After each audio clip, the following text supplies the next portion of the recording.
The tropical sun was at its zenith, pouring golden rays over the turquoise expanse that stretched endlessly toward the horizon.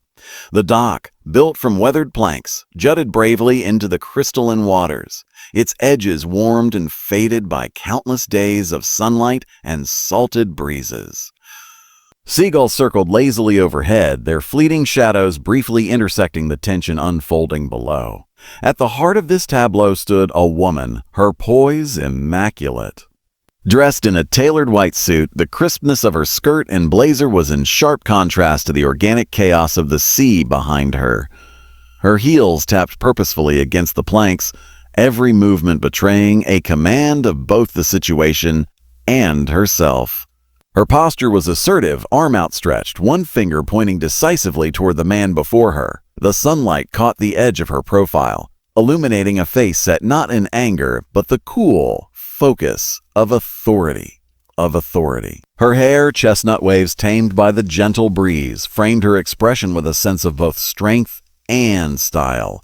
She was the embodiment of determination, a force that belonged as much to boardrooms as to this sunlit dock. Opposite her, the man leaned into the challenge.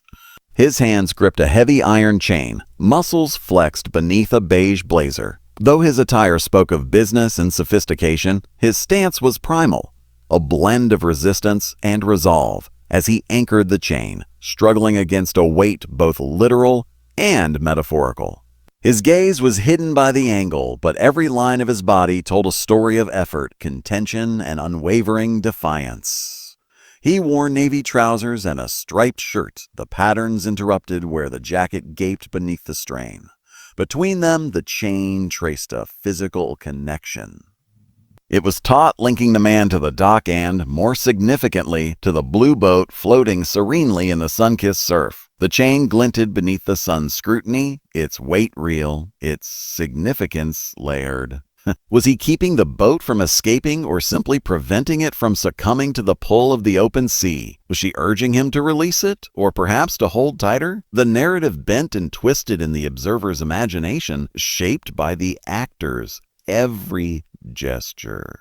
The boat itself was as much a character as the humans. Painted a deep sapphire, its hull reflected the water's vibrance, softened by years of use. White panels trimmed its windows, beneath which the interior seemed to slumber.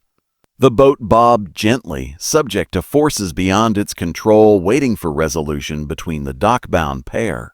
Behind it, the vast ocean refused indifference, the gradients of blue merging with the sky at a distant and indistinct horizon. Clouds lumbered in from the east, billowing white and threatening gray, their shapes transforming in the breeze. For a moment, light shifts, deepening the blues and greens of the waters, casting dynamic shadows on the dock. Each drift of shade seemed to alter the mood, charging the scene with an ephemeral volatility. There was calm in the water, unrest in the clouds. There was serenity in the backdrop, conflict on the dock. Nothing in this picture was accidental. The wooden post stood sentinel, protecting the dock's edges and supporting thick ropes and bumpers that signaled preparation for whatever the sea might bring. Flowers floated near the tangle of wood and water, vibrant splashes of pink and yellow, a reminder that beauty can thrive even in moments of tension. The woman's voice, if it could be heard, might be commanding, urging resolution, articulating demands or directions. The man's response, equally silent yet thunderous in posture, might convey resistance, apology, or a patient rebuttal.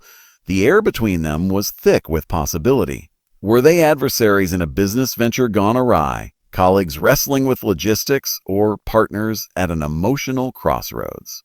The chain, after all, could symbolize many things: connection, bondage, duty, or escape.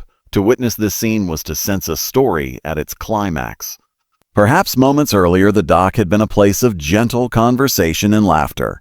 Now it was a battleground for opposing wills, feet braced, arms stretched, faces focused on the delicate balance between assertion and concession. There was no crowd to bear witness save for the occasional seagull and the wind, which seemed to pause, holding its breath for the outcome. All around, life continued. Fish darted beneath the boat, glimpsed for an instant through clear water. The distant shore beckoned with secrets, its outline blurred by haze. Every piece of this world felt suspended, a single drop of drama splashing into the endless serenity of the tropics. Within the minds of these two individuals, thoughts might race, calculations, emotions, strategies weaving into decisions that would ripple through every coming moment. Outside, the world waited, spectator, stage, and sanctuary all at once. And so the dock remained, holding more than just planks and posts, anchoring a confrontation against a backdrop of infinite beauty and quiet power. The sun shone down, indifferent and eternal, urging both confrontation and connection.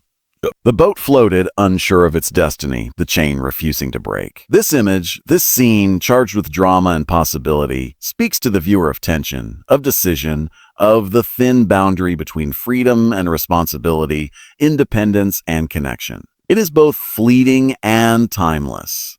It is the story of every impasse, every challenge, every moment when two forces meet and, for an instant beneath the open sky, shape the course of all that lies ahead.